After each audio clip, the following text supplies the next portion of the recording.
Olá, nessa aula sobre Geometria Analítica 2, falando ainda de circunferência, eu vou te ensinar como é que você vai fazer para calcular, né, para determinar o centro e o raio de uma circunferência a partir da equação geral da circunferência, tá? Então, nesse vídeo a gente vai falar sobre isso, tá bom?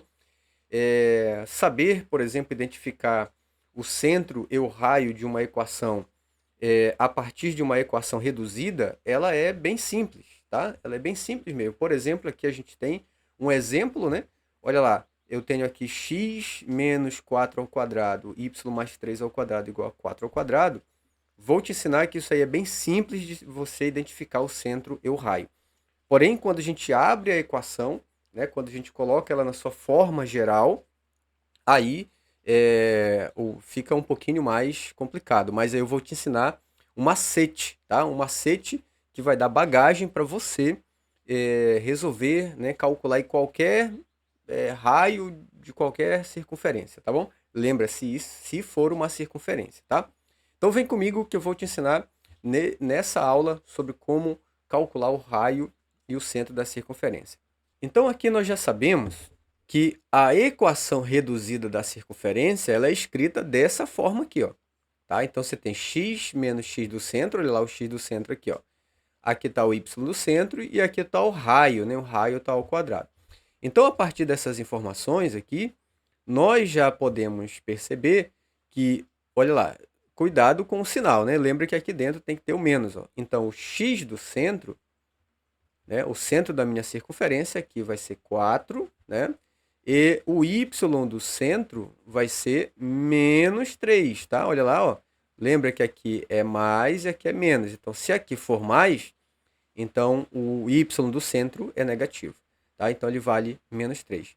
E o raio, né? E o raio vale esse valor aqui, ó, tá? Vale 4, né? Então, primeiro que não pode ter raio negativo nem raio zero. Então, ele vale 4. Bom, muito bem. Quando ela está na sua forma reduzida, fica bem tranquilo, né?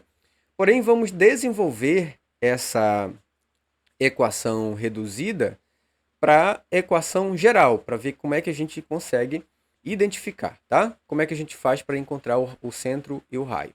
Então, vamos abrir essa equação aqui. Então, vai ficar x ao quadrado, né?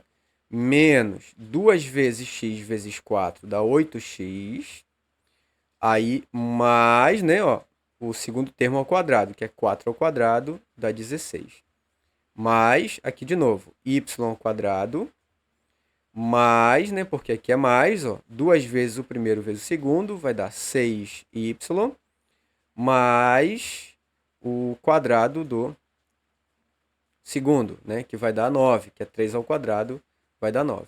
Tudo isso igual, 4 ao quadrado, dá 16. Bom, muito bem. Passando o 16 para o outro lado, aí a gente vai dar uma arrumada aqui, ó. Então, aqui eu tenho x ao quadrado mais y ao quadrado menos 8x mais 6y. Aqui eu tenho mais 16 mais 9 e eu vou passar o 16 para cá. Então, vai ficar menos 16 igual a zero. E aí a gente percebe que dá para a gente cancelar esse valor com esse valor. E aí vai sobrar x ao quadrado mais y ao quadrado menos 8x mais 6y mais 9 igual a zero. Então, desenvolvendo essa equação aqui, dessa circunferência, essa daqui, a gente chama ela de equação, né? Equação geral da circunferência. Pois bem, e se ela tiver desse jeito aqui, ó? Como é que você vai identificar, né, qual é o centro, qual é o raio? Existe uma fórmula, né, um macete bem simples para a gente fazer isso aqui, tá? Então você vai seguir a seguinte regra. Presta bastante atenção, ó. Como é que você vai calcular o x do centro? Você vai pegar esse valor, tá? Esse valor aqui é o que está na frente do x, né?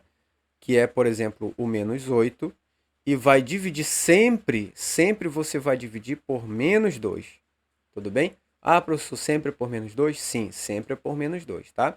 Isso implica dizer que o nosso x do centro vai ficar... Lembra, o x do centro é o número que está na frente do x. Ele vale menos 8.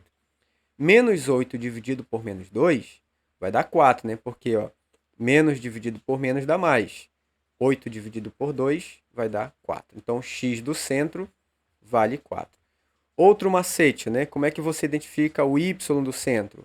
Então, você vai pegar o número que está na frente do y, que é o mais 6, e vai dividir por quanto? Por menos 2, tá? Essa é a regra, tá bom? Isso implica dizer que o nosso y do centro é mais dividido por menos, dá menos. 6 dividido por 2 vai dar 3. Então, esse aqui é o nosso y do centro, que bate exatamente com o valor que a gente já conhece.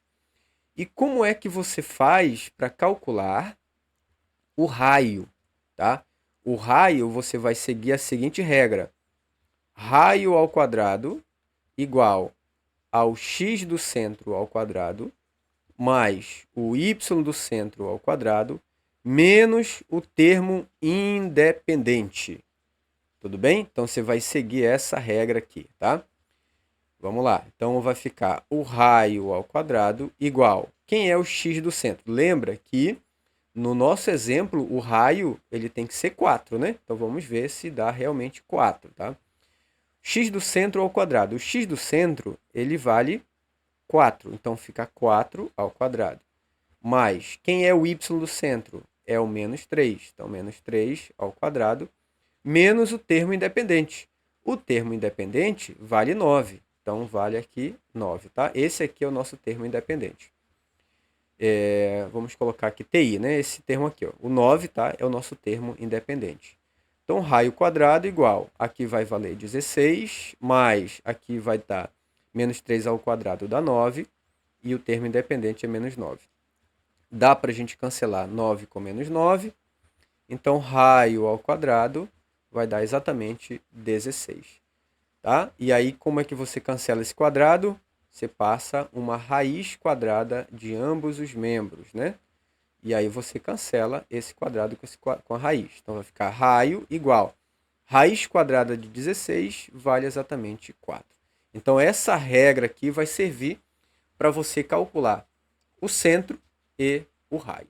Tudo bem? Aprendeu direitinho? Então, eu vou deixar mais exercícios para você, tá? Para você exercitar bastante. E a gente volta aí na nossa próxima aula. Muito obrigado, aguardo você na próxima aula.